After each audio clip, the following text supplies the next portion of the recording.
Okay, so I'm watching these videos today of these interrogations of women who have inappropriate laughs. I've heard of that before. And which I consider some of it possibly trauma survivors. I listened to the woman, and I don't even know what she's being interrogated for within the first 8 minutes of the video. Well, it's just related to her dad is missing, so, and the other siblings and people want to know where he is, and they're trying to do a health and wellness check.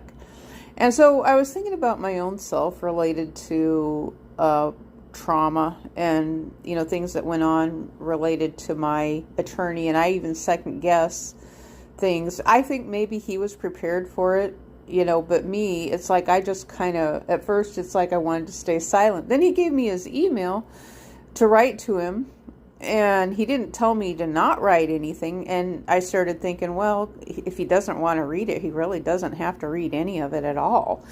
So I looked up right now, I mean, my divorce is years over with now. And so the thing with that is, I think that, why would he have given me his email if he didn't want me to write to him? And I recall him looking at me and straight in the face, and he's saying, is there such a thing as too much information? And he kind of chuckles a little bit. I liked the guy. He was a nice guy.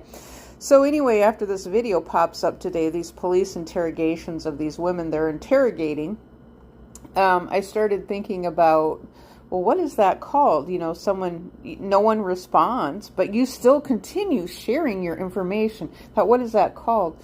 AI calls it a form of trauma dumping. It says where someone shares intense, personal, and often disturbing information without considering the emotional capacity or consent of the recipient. This behavior stems from psychological effects of trauma and can harm both the sender and the receiver.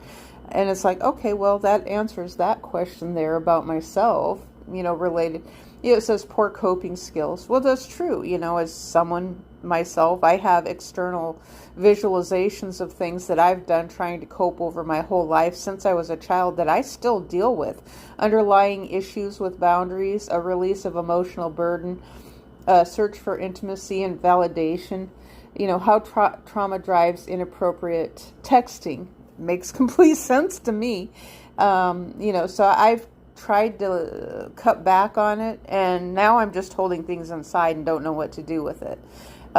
Because of things in our society where there's no help, and so I'm just back in the same situation again. And I've always said related to being exploited, and that seems like